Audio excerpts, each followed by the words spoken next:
If we haven't met before, I'm Sarah, an end-of-life planning advocate, normalizing conversations about estate and end-of-life planning before those conversations are necessary. For years, I worked in banking operations where I became the go-to person for questions that started with, "Our client died and..." More often than not, what followed was something like, "And according to her kids, she wanted this or that to happen, but she never did anything about it. So what can we do for them?" Usually, the answer was nothing. There was nothing we could do. After a person's death, it is too late for easy fixes. The lawyers and the probate court take over. Almost nothing can easily, quickly, or cheaply be fixed. Some things can't be fixed at all, even if the lawyers do get involved. Answering these questions always broke my heart. I knew I was leaving the family with a pile of if-onlys.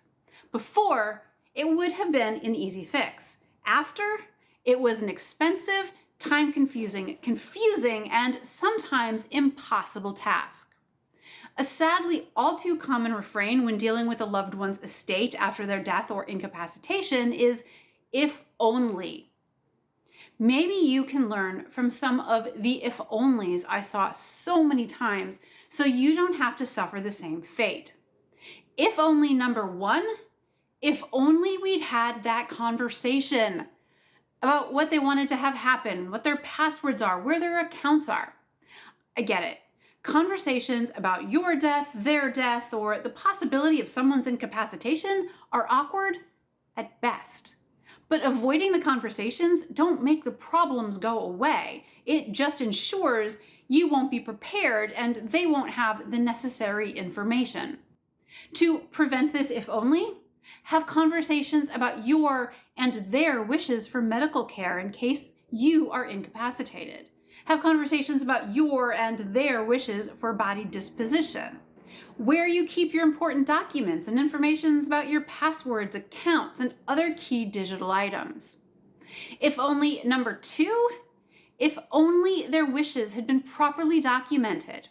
Having the conversation is a great first step, but even if you talk about it, if it's not in a legally binding document, it may not happen. Institutions like courts and hospitals like their paperwork. They'll insist on something more than you, a random stranger to them, swearing Uncle Pete said you could get his house after he died, or that you know that your best friend wanted you to make decisions for her if anything happened, not her brother.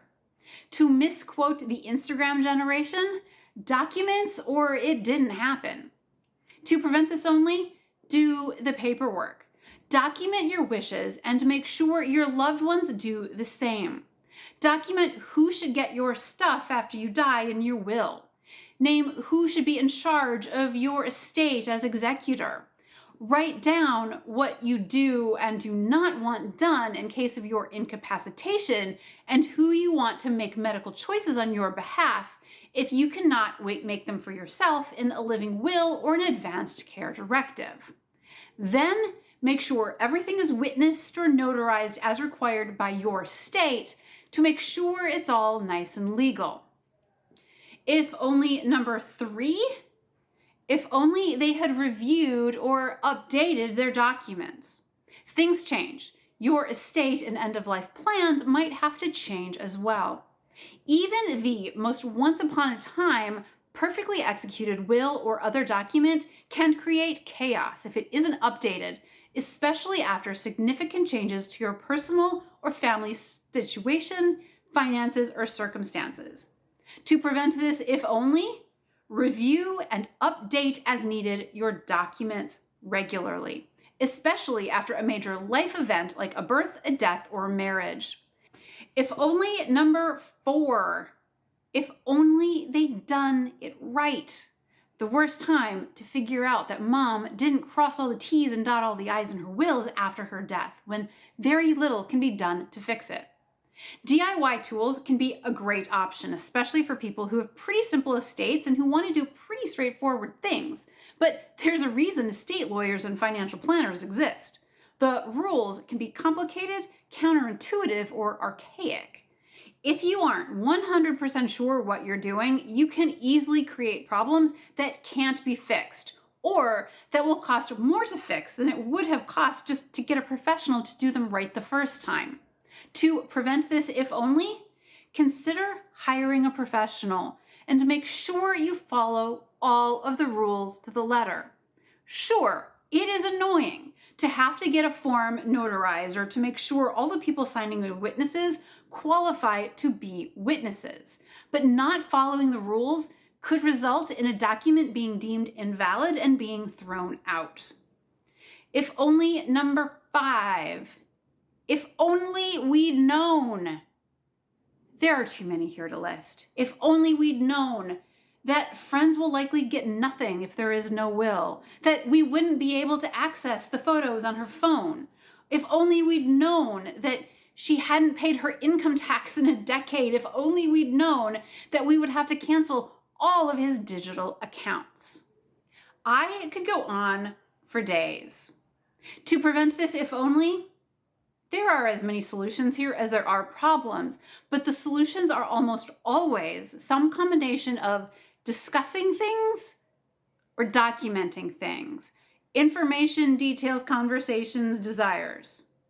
If you do all of the above, will everything work out perfectly for you? Maybe, maybe not. There are too many variables to ever say for certain, but my goal is always just to put people in a better position than they were in before. And considering these very real life if-onlys that other families have endured will hopefully do that. If you found this video helpful, hit that like button below and consider also hitting subscribe for regular end-of-life and estate planning information and videos.